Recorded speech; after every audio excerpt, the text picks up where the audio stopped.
హైదరాబాద్ లో IAS versus IPS అధికారుల case ఇప్పుడు హాట్ టాపిక్ గా మారింది. పోలీసుల తీరుపై నవీన్ కుమార్ వదిన ఆగ్రహం వ్యక్తం చేస్తున్నారు.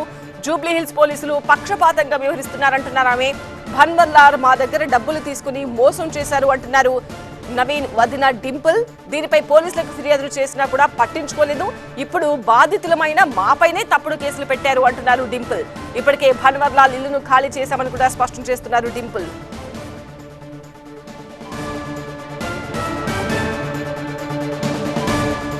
హైదరాబాద్ లో ఐఏఎస్ వర్సెస్ ఐపీఎస్ కేసు మలుపులు తిరుగుతోంది.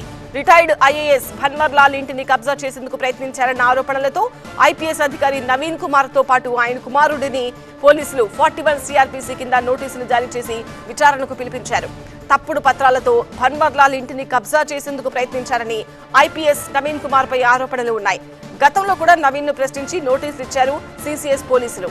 ఈ కేసులో నవీన్ కుమార్ అన్నా వదినలను కూడా గతంలో అరెస్ట్ చేశారు పోలీసులు. అయితే పోలీసుల తీరుపై ఆవేదన వ్యక్తం చేస్తున్నారు నవీన్ కుమార్ వదిన డింపుల్. తమ ఇంటి ఓనర్ అయిన భన్వర్లాల్ తమ నుంచి డబ్బులు తీసుకుని మోసం చేశారని, దీనిపై గతంలోనే పోలీసులకు ఫిర్యాదు చేసినా పట్టించుకోలేదని ఆరోపించారు. దీంతో కోర్టును ఆశ్రయించామని చెప్పారు. అయితే జూబ్లీ హిల్స్ పోలీసులు బాధితులమైన తమపైనే కేసులు పెట్టారని ఆరోపించారు. ఇప్పటికే భన్వర్లాల్ ఇంటిని ఖాళీ చేశామని చెబుతున్నారు.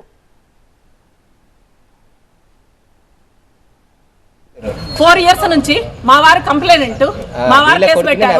మా ఓనర్ మా దగ్గర డబ్బులు తీసుకొని పర్వాలేదయ్యా మా బతికే రోడ్డు మీదకి వచ్చేసింది. నేను నడవలేను, నా కాళ్ళు పోయినాయి తెలుసా మీకు? నేను నడవలేను, నా కాళ్ళు పోయినాయి. నేను పేషెంట్ని, మీకు తెలుసా? నేను నడవలేను. 4 years బ్యాకే మా వారు కంప్లైంట్ పెట్టారు వాళ్ళ మీద. Civil case. మా ఓనరు నా దగ్గర డబ్బులు అప్పు తీసుకొని చెక్కులన్నీ రాసిచ్చి నన్ను ఇట్లా వెకేట్ చేయిస్తున్నాడు, బలవంతంగా మోసం చేశాడని కేసు పెట్టాడు. 4 years నుంచి ఆ కేసు నడుస్తుంది. పోలీసు వాళ్ళు జూబ్లీ మోసం చేశారని చెప్పి కేసు పెడితే జూబ్లీ హిల్స్ పోలీస్ స్టేషన్ వాళ్ళు తీసుకోలేదు.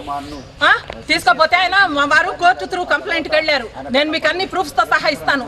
కోర్టు త్రూ కంప్లైంట్ వెళ్ళారు. వెళ్తే కోర్టు కాగ్నిజెన్స్ తీసుకుంది. అవన్నీ తీసి వాళ్ళు అక్యూజ్డ్ 1 అక్యూజ్డ్ 2 వాళ్ళిద్దరు భార్య భర్తలు ఇద్దరు. అక్యూజ్డ్ 1 అక్యూజ్డ్ 2 వాళ్ళిద్దరు. వాళ్ళు అక్యూజ్డ్ 2 వెళ్ళి 4 years తర్వాత కంప్లైంట్ మీద సంతకం పెడుతుందా? కంప్లైంట్ ఇస్తుందా? తీసుకోవచ్చా? సబ్జుడిస్ మ్యాటర్ కాదా? మీకు తెలీదా? ఇది మోసం కాదా? ద్రోహం కాదా? కానీ నేను బయటకు వచ్చి చెప్పదలుచుకోలేదు.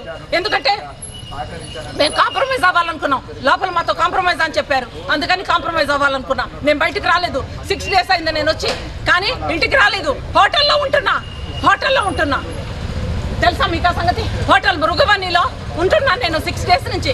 నా ఇంటికి నేను రాలేదు. ఎందుకంటే ఎందుకు మీకు గొడవలు పై లెవెల్లో జరుగుతుంది అని చెప్తున్నారని రాలేదు. ఏమండి మీకు 4 years నుంచి కంప్లైంట్ ఉన్నది. అక్యూజ్డ్ ఒక్క రోజు వెళ్ళి నువ్వు కోర్టులో జడ్జి గారి ముందు ఇది ఫోర్జరీ అని